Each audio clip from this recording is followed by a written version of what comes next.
What's up, baby? Today's show is sponsored by Southern New Hampshire University. Yeah, we talking about proper preparation. We're talking about trying to be better at life. How can we improve, right? Whether we're talking about just as an individual, how do we improve if we're talking about in the job space? I mean, whether we're talking about just all the different ways to be prepared for the next step, for that next task. Southern New Hampshire University and some of these online degree programs that they are offering. Come on, baby. You can't beat this. And they have super competitive low tuition rates that are, like I said, going to prepare you for whatever your next steps might be as it pertains to your professional career. It's not too late. I mean, shoot, what you waiting on? I mean, you're watching me, but what you waiting on? Come on, man. You see the link right there, right? snhu.edu/Arthur Moats. Tap in and go out here and get a chance to prepare yourself for greatness. But now it's time for regularly scheduled programming. All right, man. I'm excited today because, man, I get a chance to get joined by one of my JMU guys. I'm talking, this is one of the legend dudes, man. And also, if you're from the Western Pennsylvania area and you know WPIAL football, come on, man. You got to know this guy right here, man. I'm talking about the guy who came into the NFL in the 2020 NFL draft. Dallas Cowboys selected him in the 7th round with the 231st overall selection out of James Madison University. And obviously, man, once he got to the league, man, spent time in Dallas with the Cowboys, with the Broncos as well, and currently with the New Orleans Saints. But he also had a stop in the XFL, man, with the Seattle Sea Dragons. We're going to talk about that as well. And can't forget about the Buffalo Bills in there also, baby. But without further ado, I'm talking about that WPIAL legend, the one and only quarterback, Ben DiNucci. Arthur, I appreciate the introduction. I'd be careful using my name and legend in the same sentence. Hey, listen, man. So the only reason why I got to start like that, man, I'm doing my research on you. And obviously, man, you being a Pine-Richland High School guy, I was like, man, let me just look at the numbers. Bro, 4,269 yards in one single season. Like we could brag a little bit. I think I was the first QB, man, to hit 4,000 a year. So that was a long time ago. Shoot, that was 10 years ago at this point. I know for a fact a lot of guys have hit the mark since. But yeah, back in the day when I was a senior in high school and I hit that was like, man, this is cool, right? This is I didn't even throw for that many yards in Madden when I would play growing up. To be able to do it in real life, I was like, man, this is cool, right? Must be doing something right. No, facts on that, man. And I mean, you think about obviously how you do your thing there, and now you're getting ready to go to college. Now, I need to know a little bit more of this backstory because I know you ended up at Pitt, but that wasn't initially where you was decided to go. So talk to me about that story, man. Yeah. So back when I was in high school, the NIL, all this transfer portal stuff was a little different, right? So there was, I know you probably remember it, right? Like if you went to a Power 5 school and you didn't graduate and you wanted to transfer, you had to sit out another year. So one thing kind of led to another. Before my senior year, I was kind of one of those guys that I was like, man, I want to get this over with, right? Like whatever happens with school happens with school. I want to focus on football, going to my senior year of high school, enjoy with my friends, blah, blah, blah. So at the time, the best academic and athletic school that, I'd offered me was the University of Pennsylvania. They were Ivy League. So I was about to say, that's Ivy League. Don't rush the Ivy League talk. Yeah. I'm not sure I would have finished there if I decided to stay, but it's always a big what if. But no, I decided to commit for my senior season, shut it down. Was really happy with my decision. One thing kind of led to another, lit it up my senior year, and Pitt came calling 2 weeks before signing day. I think the head coach at the time was Paul Christ. He was Pitt head coach. Okay, Wisconsin. And then they were shuffling, so they brought Pat Narduzzi in. He was the defensive coordinator at Michigan State. Brought him in, hired him as head coach, and then the next week, the OC was at my school watching me work out. That weekend, I was on an official visit, and then I signed a week later. So it was it was really fast, really kind of hectic how it happened. But for me, right, like the opportunity to grow up in Pittsburgh, to play for Pitt, to play ACC football, that was a no-brainer, right? So I flipped 2 weeks before signing day, and I decided to be the hometown kid to go to the hometown school. Hey, listen, now we know that's a legendary move. Anybody that plays in the WPIAL, we're all talking about, Pitt. You want to go to Pitt or West Virginia or Penn State? Like, we know it's all in that, depending on who you are. But hearing that you did commit earlier in terms of going to Penn, what were the other options that you were considering, or was that just the one that you said, man, this the school for me, man? Yeah. So I had one of these like throwing days, junior days that my coach kind of set up for my senior season, where a bunch of coaches came and watched me throw. I had no offers to that point, and literally as soon as we were done, Akron offered me on the spot as soon as I was done throwing. So that was Akron was my first offer. The Zips, right? Yeah. Yeah, the Akron Zips. Yeah. And as I was doing my research later that night, I found out I was one of 27 quarterbacks that they offered. So as you can imagine, right? I'm like, man, what are we doing here? So you ahead of the game, finding out that they offered that many people, man. Right. It was on an emotional high. I was like, man, I just got my first scholarship, blah, blah, blah. This is cool. And then as soon as I got home that night, I'm like, man, they offered 30 guys. So, but nonetheless, that's kind of what opened the door, right? Like as soon as one school offers, schools in the rest conference, don't jump like, on. Hey, why aren't we looking at this kid? We should start looking at this kid, right? Then it kind of snowballed a little bit. So I had a bunch of group of 5 offers. I had like Fordham, Central Connecticut, New Mexico State, Akron, JMU was actually one of my first offers. I'd visited a few times.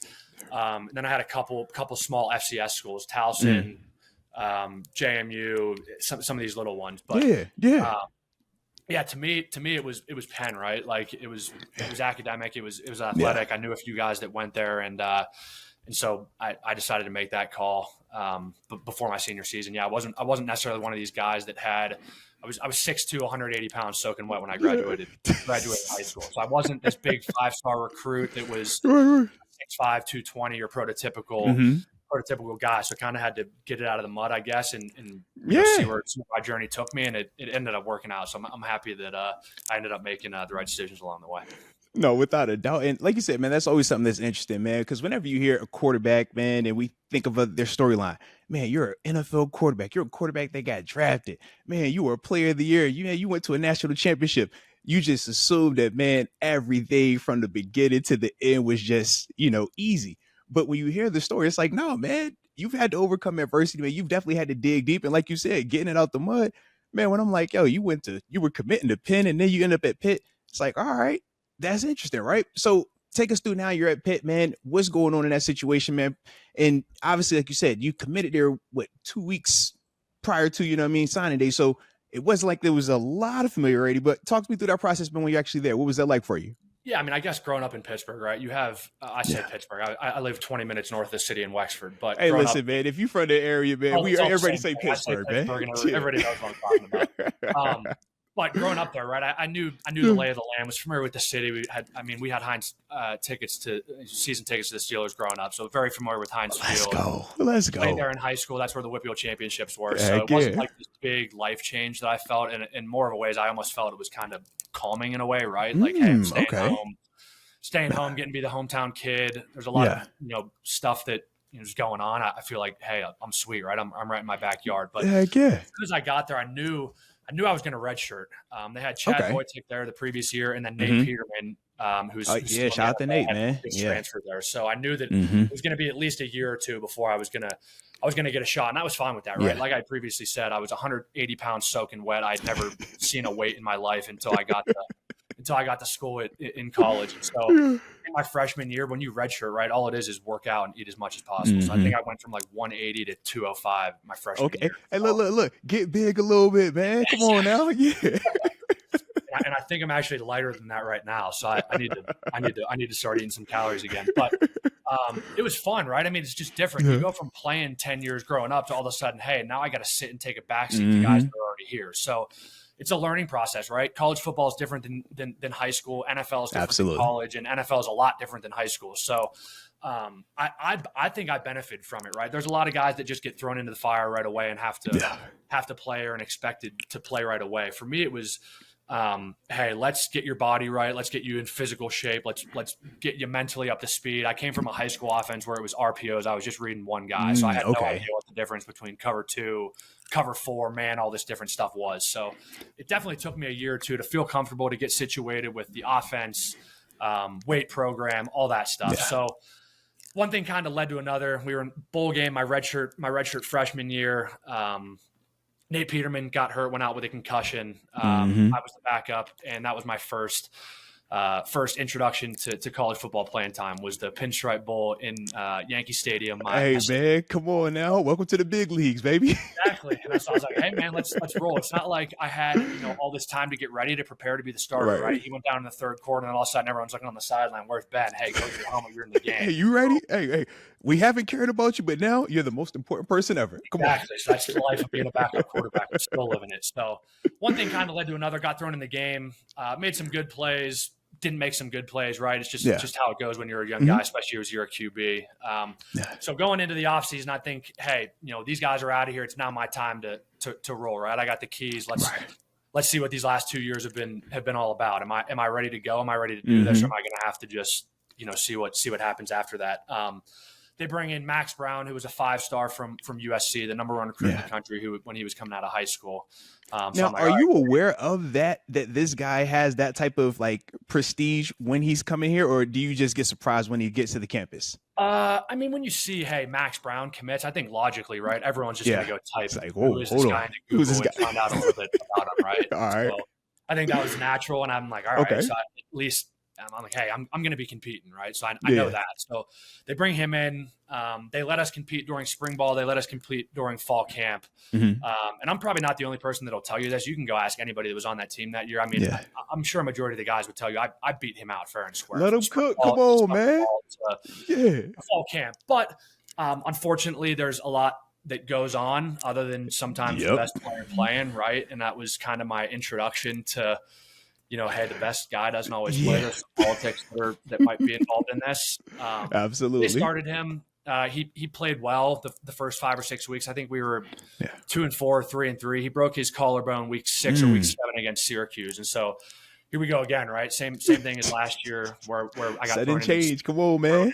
Thrown into the bowl game. Now all of a sudden, middle of the season, Ben, you're our guy, right? So played 5 or 6 games, thought I played decent. The unfortunate thing about quarterback, right? As soon as you step in, everyone expects you to 300 yards, 3 touchdowns, no turnovers. Doesn't matter if you're a redshirt freshman. Doesn't matter if you're a redshirt senior. Doesn't matter if you're a true freshman, right? So I felt it that I was on a little short of a leash, even though that was my first time kind of getting thrown in there. And, as well as bringing Max Brown in, Kenny Pickett had enrolled early the same year. So I kind of knew, hey, I got to play well. This is their guy that they brought in Kenny Pickett, that, hey, if I don't play well, right, the writing could be on the wall. We were not good that year. We were 4-8, 5-7, didn't make a bowl game. The last game of the year, they approached me and said, hey, we're going to start Kenny. The last game of the year. We're playing number 2 Miami, who was 11-0 or 10-0 at the time. He plays really well, goes for 200 passing, 100 rushing, and 3 or 4 total touchdowns. And so after the game, I'm kind of like, all right, this might be right. This is kind of what we didn't want to happen. It's a reality now. We're going to have to figure out, hey, do we want to stay here, be a backup, and try to just see what happens? And he's a freshman, right? When this is happening, correct? He was a true freshman. So I was like, all right, okay. This is right. I'm not stupid. Look, this is worst case scenario for any college football player if the true freshman comes in. There's only one guy that plays. It'd be one thing if you're a receiver or a linebacker, right, where you're rotating guys. You've got different guys coming in and out of the game. But QB, it's like, oh man. So I decided, hey, the best thing for my future might just be a clean start. At that point, NFL was not even the closest thing on my mind, right? Just, hey, let me go graduate, let me go play football for a few more years, have some fun with it, and we'll figure out whatever happens. Whatever happens after that, and then one road led to another, and all of a sudden, JMU. So come on, now. It is crazy to think, though, man. As you said, you weren't even considering NFL at that time, but hindsight 2020, you got 3 dudes at the same time at Pitt. All 3 of you guys drafted into the NFL. It's crazy, now, right? In the NFL still. I'm going into year 6, and Kenny Pickett's going into year 3 with the first round. Absolutely, dude. So crazy. It's wild just to see kind of how some of these quarterback rooms kind of pan out and where guys end up. So I got no hard feelings, right? It'd be one thing if those 2 guys were just selling insurance or something, but they're in the same league that I'm in. Hey, what's going on, man? How does that happen right here, coach? Yeah. Exactly. Yep. No, I like that right there, man. So now it's time to, like you said, man, you hit the portal, man, you're getting ready to transfer, and very different than what we see today, right? Today, it's like, man, everybody hops in the portal. If you don't like it, it is what it is, man. Go find a spot. Take us through the approach for you, or the perspective from your eyes going through the transfer portal. And was it just JMU that you were considering from the beginning, or did you have other schools that you was like, yo, man, I look at that one over there? Yeah, so I'm not gonna lie, right? As I said earlier, it was a little different. So I didn't Yeah. graduate. Hmm. I hadn't graduated. So it was either, hey, you've got 2 years left, you can stay at the same level, you're gonna have to sit Yeah. out again, and then your senior year, Yeah. hey, Because you always had to sit try out to one make the year run at at this that thing. time. Yeah. Yeah. Or let's go down a level. You've got 2 years, and who knows if you go light it up, right? You never know Hmm. what could happen. But that was the last thing I was thinking of. So, Yeah. like I said, JMU was one of the first schools that offered me. I had visited twice in high school, so was very, very, very familiar with the campus. It was still the same coaching staff, and I had known a few of the guys who had gone there, the Stapletons, Jordan Brown, a few of these Hmm. Pittsburgh guys who had made their way to JMU. I had reached out to and kind of said, hey. I'm thinking about transferring. It's really JMU. I need you guys to reach out to a coach because at this point they were still in the playoffs. JMU was in the playoffs. Yeah. They were playing December, January, so it was different, right? So I had to move. Yeah. Really, really Very fast. different. Yeah. I had to move really fast. So one thing led to another. The quarterback coach got a hold that I wanted to transfer and I was interested to come in there. I passed along my high school film, my Pitt film. Head coach got it, OC got it, quarterback coach got it. Yeah. I went and visited for the Weber State game. They were playing Weber State in the semifinal. Hey, okay, that's a good one to go to. Yeah. 2017. This was in December. And I had made the decision too that I wasn't going to wait until after the spring to transfer. So I made the decision that, hey, wherever I'm going to go, I'm going to try to get there January 1. Sooner you get there, the better. Yeah. Especially as a QB, right? I'm walking into a new locker room. I've got all new teammates, all new playbook. And so I'm like, I got to hit the ground running as soon as possible. Mike Houston, the head coach at the time, said, hey, we love your film. We love what you're about. If this thing works out the way it's supposed to, we think you're going to be our guy next year. Here's the deal. We don't have any scholarships available right now. I said, fine. I said, fine. I don't care. I'll put everything on myself. If I'm as good as I think I am, and if you guys think this is going to work out how it's supposed to, it shouldn't matter. I'll do a semester and we'll figure it out after that. So I said, sweet, you got my commitment. I'll be there in a couple of weeks. Let's get this all figured out. I signed or whatever it was because they couldn't offer a scholarship. I don't remember what I did, but one thing led to another. I showed up in January and I actually got to campus the night of the national championship. So they weren't okay. The team wasn't even on campus yet. I had shown up. Yeah. I lived in a place with Brian Shore, who was the quarterback. Shout out. Yep.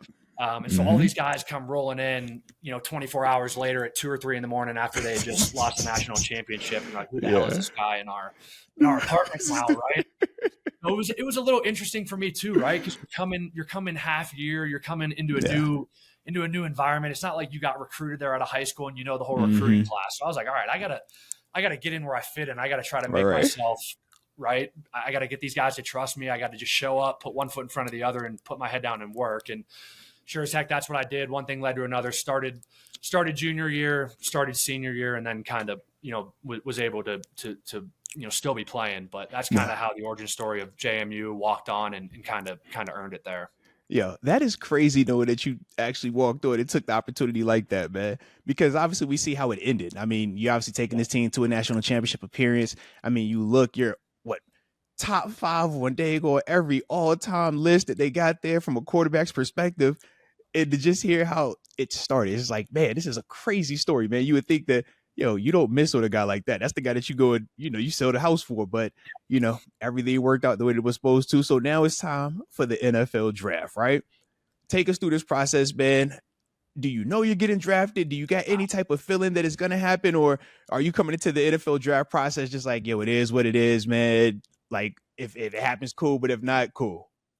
Yeah, so I mean, I signed with an agent just like most of these guys do, right? And I just told my agent from the start. I said, hey, I don't want any BS, right? I've been around it enough. You don't have to tell me, hey, you're gonna get drafted, right? I don't pump me up and then just have me get killed down. You did it the right way. I was the opposite, man. I was like, pump me up. Tell me everything I want to hear. Yeah. Sold me a dream, baby. Sold me a dream. It hurt my heart. So, if I could do it again, I would definitely take your approach. Yeah, I mean, I was trying to be realistic about it, right? I'm like, I'm at JMU. I'm at an FCS school. Like, how realistic is this that I'm going to be drafted, right? I'm the same year as Joe Burrow. Justin Herbert, Jalen. That was Hurts. A crazy clash, you're right? Yeah. And on top of that, it's little do I know in a few months it's COVID's about to hit, right? So the whole world's about to get shaken up. So I decided to do all my pre-draft stuff in Atlanta. It was me, Jalen Hurts, and another dude, Drew Brown, who's a starter in the CFL right now, who lived together for a few months and did all our draft and combine stuff together. I didn't get invited to the combine. I didn't get invited to any of these senior games. So already I'm fighting uphill, right? Yeah. I'm behind the 8 ball a little bit. Fast forward a couple months, training, everything is going great. I'm on my way back to JMU for pro day, and my phone rings, and it's the Rudy Gobert touching the microphone after the basketball game. All of a sudden, shut down, right? Hey, no pro day. I don't know what to tell you. Everything just got shut down. I'm like, man, what the heck, right? Like, with all the training and everything. Oh my God! So you mean to tell me the nuts. last 3 months, everything that I just did every day, it might not be for anything, right? Like, anybody that's been through that process knows that is a grind, man. Seriously. Right? Oh man, it's crazy. Unless you've been through it or know someone that's been through it, it's hard to understand and hard to relate to. So the saving grace that I had is my quarterback coach, who I trained with for those few months. Every single rep was taped. He had a guy taping on his phone behind.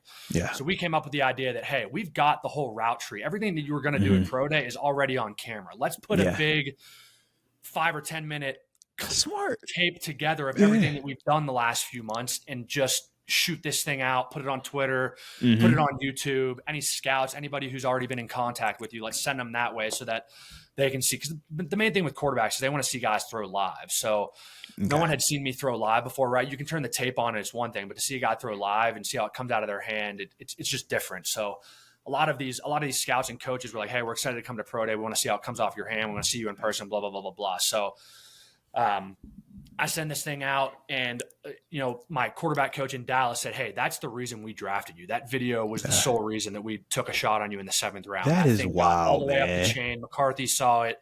Jerry saw it. I saw it, right?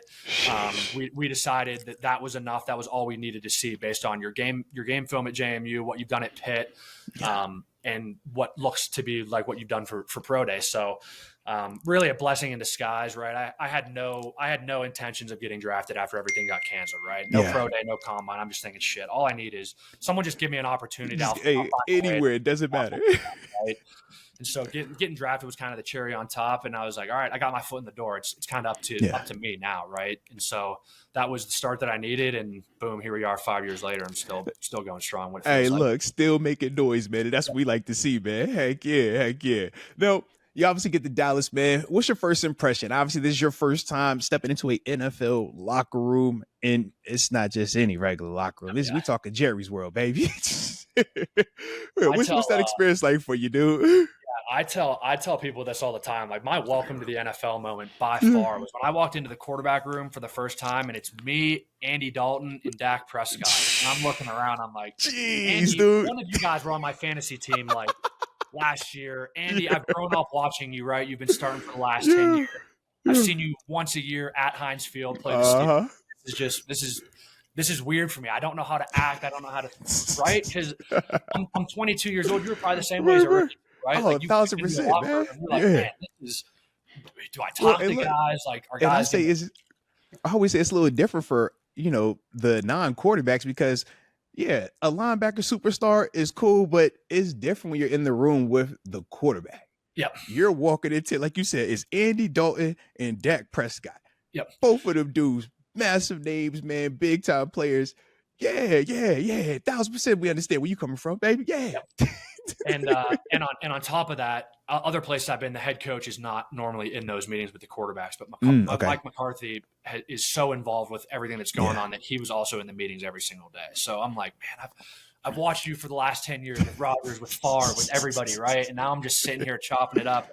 He's telling stories about the playoffs, whenever it was, right? It's like, all right, this is cool. Then all of a sudden I walk downstairs, I see my helmet, and then boom, there's that massive blue star on the side of my helmet. Dude. Regardless if you're from Pittsburgh or not, and you don't like the Cowboys, that's kind of, right? And everyone dreaming, growing up is like, man, that's kind of like one of the teams. Hey, if I could somehow, that's what made me start wanting to play football. I saw them on TV. My neighbor played for a rec team with the star, and I'm like, yo, what is that? I got to be a part of this. Yeah, it's crazy. Yeah, I got it right behind me. So that was crazy to me. That was the first time I'd ever been to Texas. Everyone always says everything's bigger in Texas, blah blah blah. I'm like, yeah, all right, whatever. It's probably just another state like everything else. Then I get down there. There's 3-story furniture stores and all this stuff. I'm like, man, I'm a long way from Wexford, but I don't hate it. No, without a doubt. Now, while you're down there, man, we obviously know that you guys were on NFL Hard Knocks, and you're one of the guys that got a chance to get some TV time up there, man. Talk a little bit about that experience for you, man. And did you feel them guys actually being in there as often as they were, man? Because we obviously know up in Pittsburgh, we recently just had NFL Hard Knocks, and it was pretty cool seeing some of that backstory, but it was a different, they were doing the division versus just one team for the whole process, man. So what was that experience like for you? Yeah, I'll say it was probably a little different for me, right? I mean, I had watched it growing up, so I knew every year they kind of gravitated towards guys that have a little bit of personality or a little bit on the bubble. I didn't come from a big school, so they found out pretty quick. Like within the first few days, one of the producers came up to me and was like, "Hey, you're gonna be a part of this." I'm just okay. For me, and come on now, don't do it like that, big. Come on now. You don't really have a choice. And for me, it's tough, right? Because my rookie year, I don't have preseason, I don't have OTAs, I don't have training camp. I started a game my rookie year. Everybody was watching it too. I had no business doing that on Sunday Night Football. And then, but either way, it was still a vibe, though. It was still a good vibe, though, man. I was like, we was all tapped in. We was proud of you. I was proud of you. I don't care what nobody say. Yeah. Hey, I can hold that forever. I started a game on Sunday Night Football. I'm just saying, bro. Come on, bro. Yeah, facts, man. Facts. Exactly. So then going into my second year, I'm really viewing this as my rookie year, right? Like all of a sudden, okay, I got a real off season. I got OTAs, I got training camp, I got preseason. Let's lock in. Let's do what we need to do. And then I get to training camp, and all of a sudden, I'm mic'd up every single day. There's literally cameras everywhere. All the meeting rooms, they're following you everywhere on the practice field. As soon as you get out of the locker room, they've got the guys in your face, whatever it is. Interviews after practice. Yeah. Blah, blah, blah, you name it. I mean, everybody saw it, right? And so it's tough, right? When you're there for a reason to do a job. And I say that it is a job, right? Facts on that. Definitely is. It's not football, and it's not football to the NFL, right? Whether you think it is or not, oh, right? No, absolutely. And look, if you think it's football, you're going to be sadly mistaken, or you're going to be out of there really, really quickly, man. Exactly. Like, it's a business, man. So it was cool. I guess looking back on it, right? Like that's still one of the things, like if I meet somebody in public, they come up to me like, man, I saw you on Hard Knocks a few years ago. I'm like, all right, that's kind of cool. Right. But at the same time, I'm like, man, that was like, I wish I would have played better. I threw 5 interceptions during that preseason. It was tough. Right. And then all that you don't have to be a genius to know that you're not going to be on the team. Right. So I got cut. They put a camera in your face as soon as you're walking out of the GM and the head coach's office. Hey, you have some words. How do you feel? Do they want you back on practice squad? Blah, blah, blah. Yeah. So I did all that. But I think I would have handled it a little bit differently now if I was going to be somewhere with Hard Knocks going into year 6 opposed to year 2, right? You just don't know what you don't know when you're that young in a second year of the league. But nonetheless, very cool experience. Something that a lot of people can't say they've been a part of. I guess reality TV is sweet. No, without a doubt, man. Without a doubt. And speaking of reality TV and just opportunities, I mean, that's a pretty sweet hat you got on right there, man. And shout out to the hat that I have on as well, man. For those of you that don't know, this is a True Brand hat. Shout out to the co-owner right here, man. So if you could, Mr. DiNucci, talk a little bit about True Brand, man, because these hats, man, you sparked off a whole riot, man. It was a whole movement, and it's still going strong right now, baby. Yeah, it wasn't all bad in Dallas. There was some it's like, yeah, man. Yep. So my rookie year, my current business partner, Sang, who's the founder who started the brand, just messaged me on Instagram like any of these brands do, right? Hey, you want some free stuff? So I took some hats, wore them around the facility my rookie year.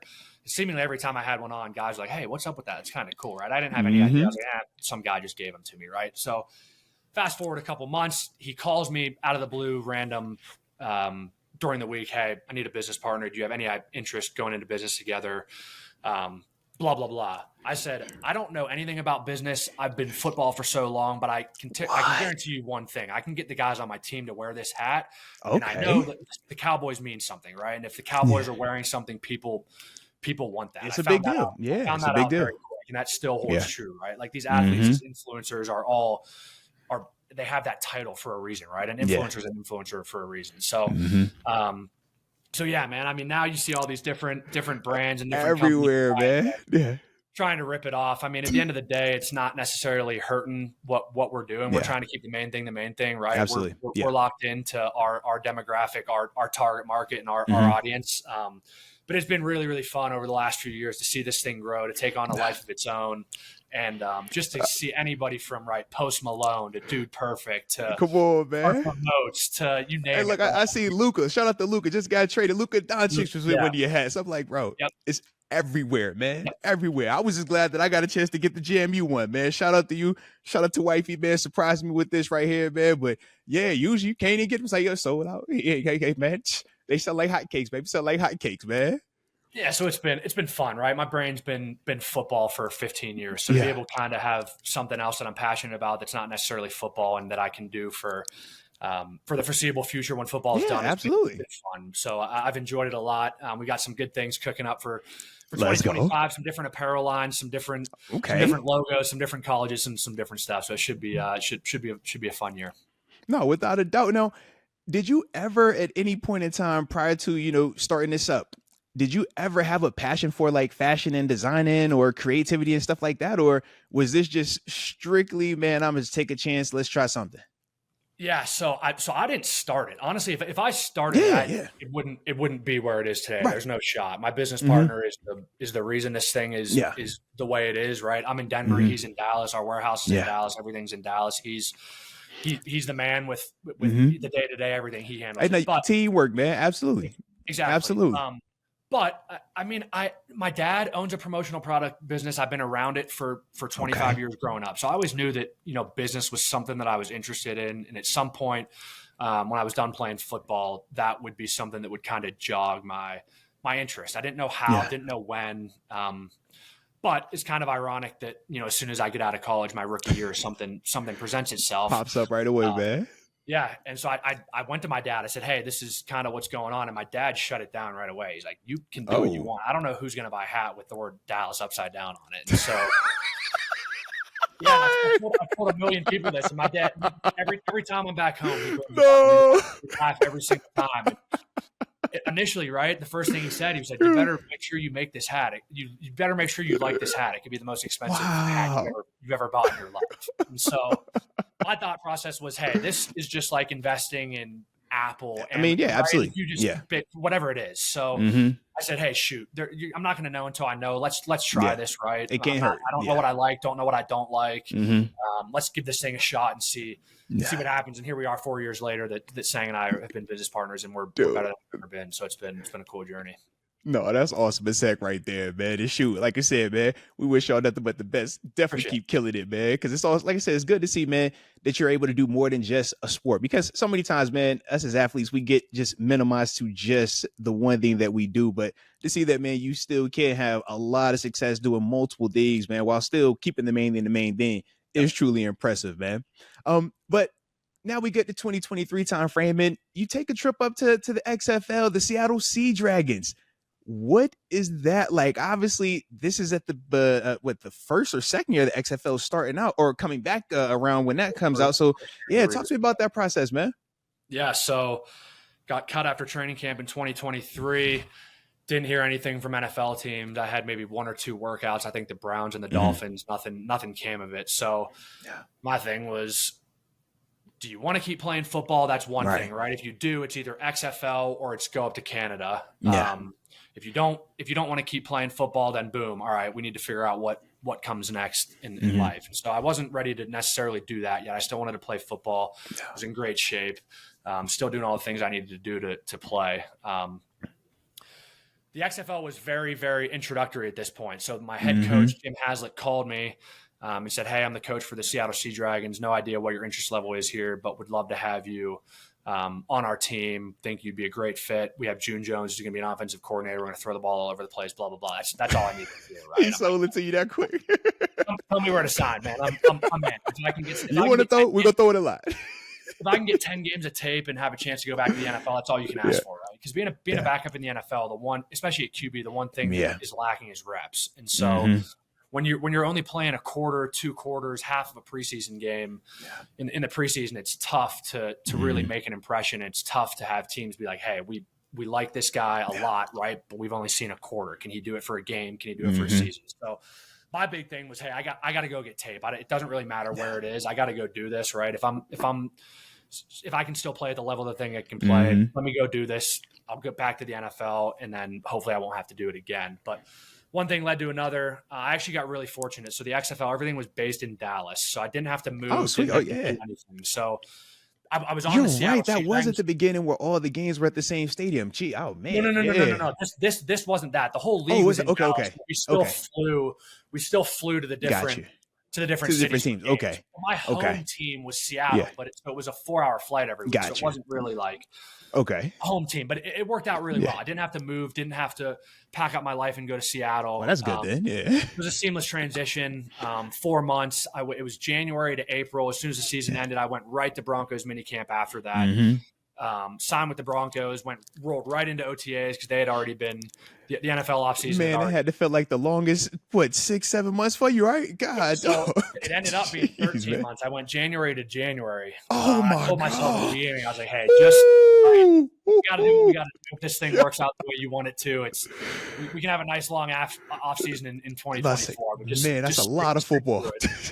A lot of football. Yeah, I was by like week 3 of the regular season in Denver in 2023. I was totally checked out. Right? Yeah. Like, I don't want to see another play. I don't want to see a playbook. I want to lock myself in my basement, watch some. No, seriously, man. Play some video games.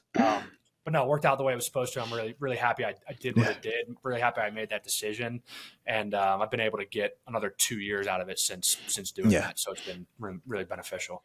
No, without a doubt. Now, obviously, since I am up here in the Pittsburgh area, man, we cover the Steelers a lot. You talked about being out there in Denver. We got some overlap here, man. That quarterback room has a similar guy that was in our quarterback room this year.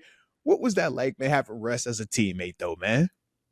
That was another thing that was different for me too, right? You go from Dak, then all of a sudden Russell Wilson. I'm like, man, these are two guys who I just massive, bigger. Like, I idolized growing up, right? I told Russ, like, dude, I literally remember exactly where I was when you won that Super Bowl in whenever it was nuts, bro. Or 2020, 2013.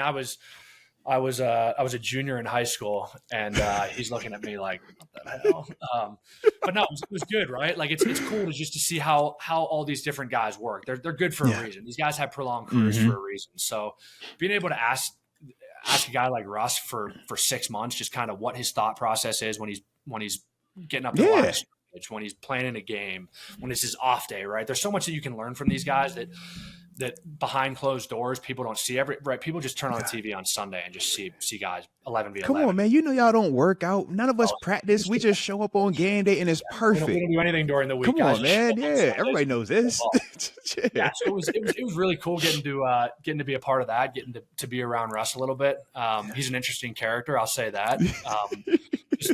I don't know if you've been around him much at all. But yeah, right. Good dude. Obviously has been in the league for a while for a reason, right? Had a lot of success in Seattle. So it was cool to be around him, get to learn from him a year and kind of see how the Berg embraced him this year. No, without a doubt, man. And like I said, we'll see how that continues to progress, man, as things happen here in Pittsburgh. But from there, man, obviously, man, you're up in Buffalo. How we feeling about that? Because I was just super excited, man, to see you sign up there. That's the team that drafted me, man. And I'm like, all right, you went to my childhood team first, Dallas. All right, now you're going to the team that drafted me. And then when you was up there, I'm like, hey, man, if it don't work there, you come to Pittsburgh. All right, just keep following. All right, I'm with you. I'm a fan, man. But what was Buffalo like for you, man? And obviously, that's another one of those quarterback unicorns that you walking into as well, man. Nah, this dude is different. I've been around a lot of guys that can throw the football well. Number 17 in Buffalo is by far the best I've been around. Yeah. And I think you can know nothing about football and turn a game on Sunday and watch him and be like, that's the best player on the field. He's different. He's right. But great dude, right? This was a little different for me because now I'm around a guy who's the same age as me. Right, yeah. Same personality. Like Dak was a little bit older, right? Russ is 7 or 8 years older. Andy Dalton's a lot older. So now I'm coming into a room where the QB's young, similar personalities. I had heard good stories about him. Hey, you're going to like this guy. He's a great dude, great player, blah, blah, blah, all that stuff. But getting to see him work for a month was special. So I got signed the second week of training camp. As soon as I got signed, the second day I was there, we did joint practice in Pittsburgh because we were playing the Steelers that week in the second preseason game. So we get out to practice the first day with the Steelers, and we're going through 7-on-7 period. Ball doesn't hit the ground. We're going through team period. Ball doesn't hit the ground. Mitch Trubisky's the other. Hey, y'all in the stadium too. You're at the big boy stadium. Yeah, we're in Acrisure. Sorry, but it's but I turn to Mitch Trubisky and I kind of look at him, and before anything even comes out of my mouth, he just starts shaking his head. He's like, "Yeah, bro, it's every like single day, every single day, and no one even bats an eye to it anymore because they just expect it to happen." I'm like, "Man, this is different. I've never been around this." Like, some guys are good practice players, some guys aren't, but everybody seems to be able to turn it on Sundays. Like this dude was. As soon as he stepped in between the white lines, it was ready.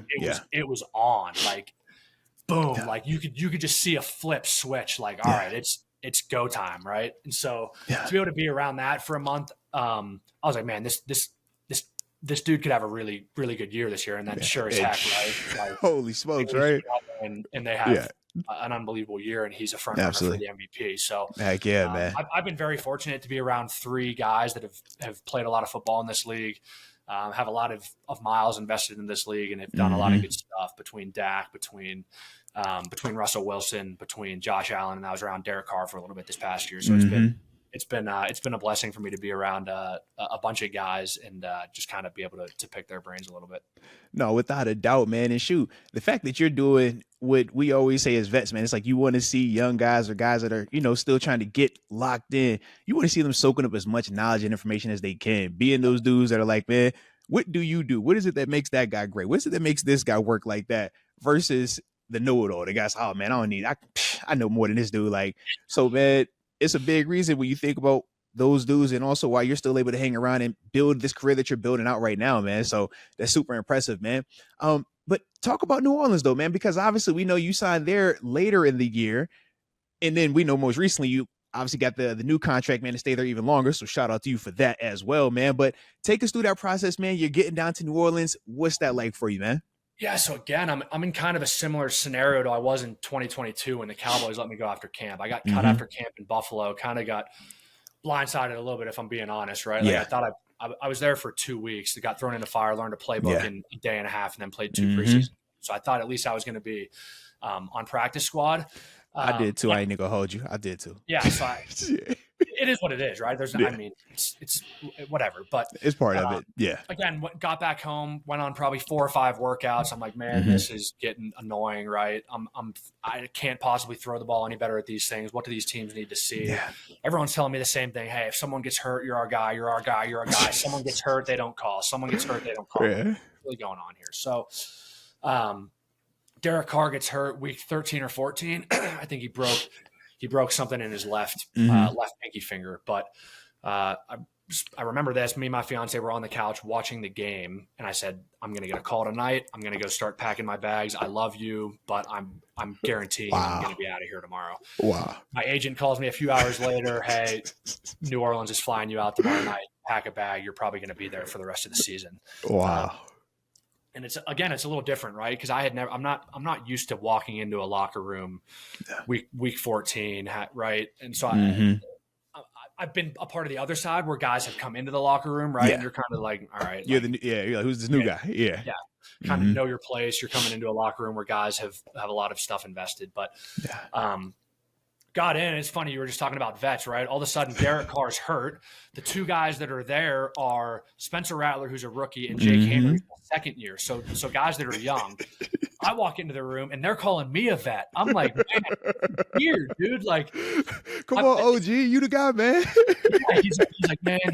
And all of a sudden, these guys are asking me the questions that a few years ago I'm asking everybody else, right? And I'm like, man, it's crazy just to see how it shifts when you've been in the league long enough and you've been around long enough. Like guys start to just think of you a different way. And I'm like, man, this is cool, right? Like, and I knew I wasn't going to play, right? You don't just come into somewhere week 14 and then they just throw you in. That's not how it works. They drafted both of these guys. So I knew my role right off the bat. Hey, I just got to help these guys get ready to roll for the last month of the year, however possible. And if that's my way of keeping my foot in the door, then so be it, right? Like, there have been a bunch of guys who have made a career doing that. So got down to New Orleans. It was nice to be around some humidity again, some warm weather coming from Denver. It was nice to have my skin not be completely white. So it was cool to be back around it, right? Again, I was in a similar situation. I was thinking, hey, this might be it. No one's calling. This is the second time this has happened. Do I want to keep waiting this out? Do I want to try to go to the CFL? Do I want to do the XFL again? No. So I got really fortunate. The Saints signed me. I signed back to a futures contract for next year. So it was fun to be back around it. It was fun to have that fire kind of lit under your ass again, going to the offseason, giving you something Absolutely. to work towards instead of just waking up every morning, working out for no reason, just hoping that your phone's going to ring. And that's not a good place to be either. Mentally, it's tough trying to serve two masters, right? Do I want to mentally take myself to what comes next? Do I want to stay locked in? Do I want to, right? So it was good for me knowing that, hey, I've got a job going into 2025 and kind of how I'm taking this thing, right, is I'm going to give this thing one more shot. If it doesn't work out, it doesn't work out, right? Like I've exhausted. I've already played much longer than I would have thought anyway. If you would have told me when I was in high school I'd play 5 years in the NFL, let's go. Like you're crazy. So it's been a heck of a journey. I wouldn't change it for the world. People ask me all the time, like I every step I've done along the way, from transferring, blah, blah, this, that, I wouldn't change a thing. It all happened for a reason. I'm a big believer in just control what you can control. Stuff happens for a reason. If it was easy, everybody would do it, right? I mean, it's kind of cliche. Now, where did that mindset come from, though? Because obviously, when you talk about your story and the way that we've kind of laid it out, I mean, from the time you were finishing high school, it sounds like adversity has constantly been a part of it, or different bumps in the road where a lot of people would be like, man, I would have been quit. I would have been checked out. I would have been through in the towel. What is it about you, though, that keeps you motivated, that keeps you saying, man, I'm going to give it another go? I don't care if this opportunity didn't work. I'm going to give this opportunity a go right here. What is that for you, man?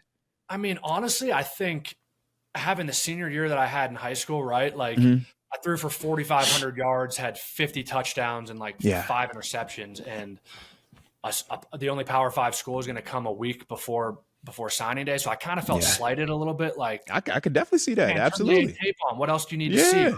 Like, I mean, I was Gatorade Player of the Year over Saquon. And there were a bunch of other guys who were my in the same class that year. So I think then kind of made me feel like, hey, like I got a chip on my shoulder. It doesn't matter what you do, right? Like there's always going to be someone who doesn't believe in you. There's always going to be somebody trying to tell you you're not good enough. You're not this, you're not that. I kind of always knew, hey, I love this thing. I love football. It's been what I've been doing for the last 15 years. I'm going to give this thing hell until I can't give it hell anymore. And Let's I'm just go. going to we'll let the chips fall as they may, right? So I've always felt that I've been playing with house money, and so never really felt like I've had anything to lose, a ton to gain. So my thing is, let's put one foot in front of the other, control what we control, and see what happens of this thing. And it's 2025, and here we are 5 years later, still chugging along. So it's been fun. No, respect on that, man. I got just 2 more questions. Then after that, man, we're gonna be up out of here, man. But you had obviously mentioned this guy earlier, man, when you were talking about some of your training, Jalen Hurts.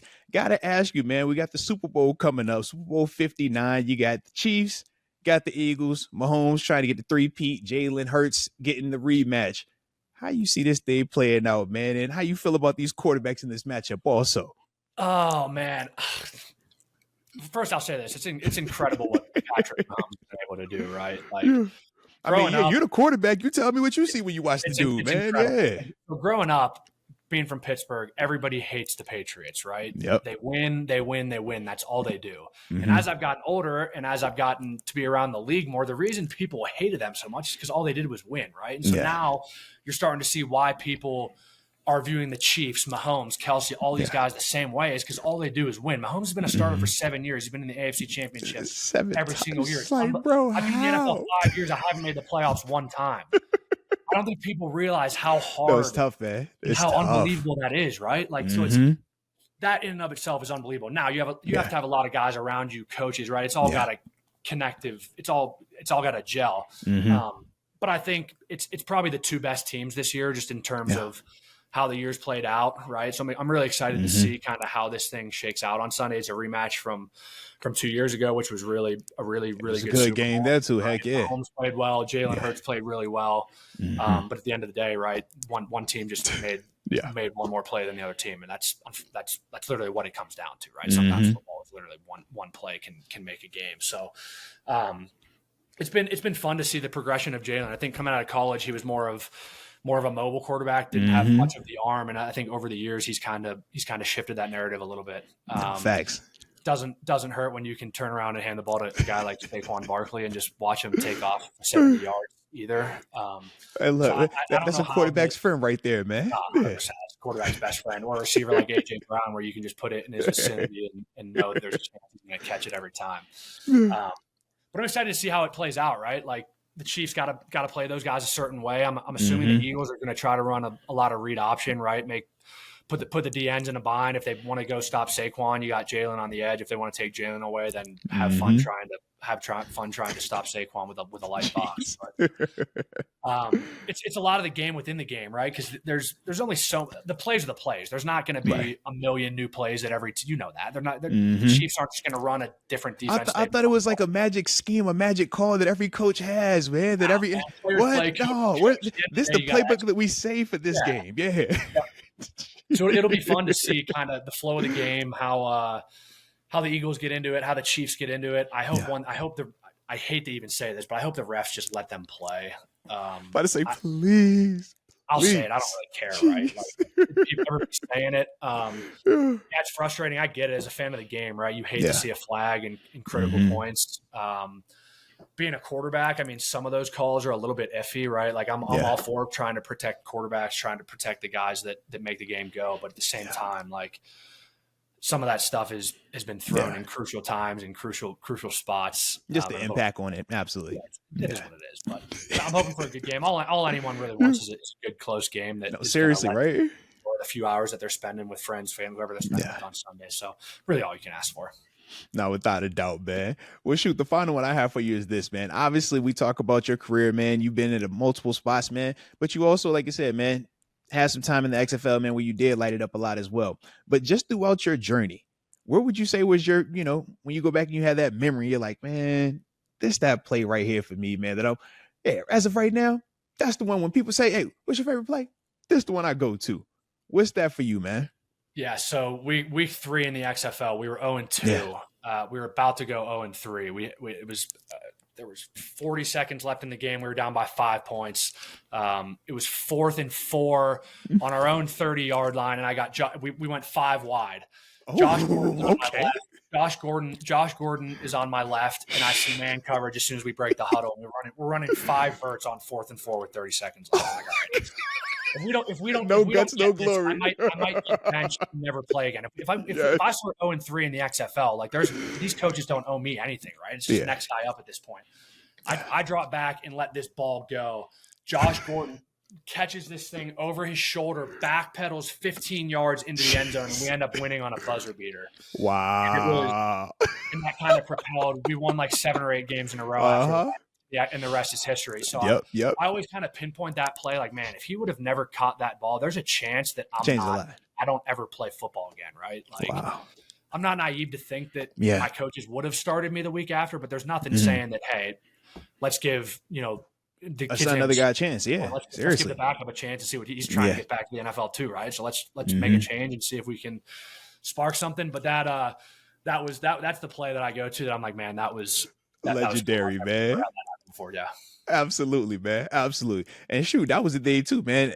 Ever since, before the XFL did the revamp, man, I think it was the UFL that came, or the AAF at one point, man. It's like ever since that movement started, man, it just keeps getting more and more eyes on it, man, more and more opportunities. And that's the thing that how we look at it as, like I said, from the NFL's perspective, man, this gives dudes opportunities to get back to the league, man. So to hear, man, you throwing bombs out here on 4th and 4, 30 yards, 5 verse, all goes to Josh Gordon. And you're like, what? Like, yeah, love it, man. Love it. Hey, but then, man, like I said, man, I definitely appreciate you taking time, man, to jump on the show with me, man. It truly means a lot. Been a big fan of you, man, since you've been at GMU, man, and been following your career ever since, man. Wish you nothing but the best career-wise and with True Brand and these fire hats you got going on as well, man. All right? Yes, sir. Appreciate it. This is weird for me, too, because I grew up watching you on Sundays as well. Oh, man, you making me feel old, man. Hey, somebody's got to do it. Why not me? So, respect on that, man. I appreciate you letting me come on. Always a pleasure, and go Dukes. No, without a doubt, always go Dukes, baby. Yes, So, like I sir. said, man, definitely appreciate you once again, man. And hey, we'll make sure we have links for all this type of stuff, man, available for the people as well, man. All right. Yes, sir. Appreciate it, Arthur. No doubt, man. Appreciate you again, man. Yep. All right, now. Peace.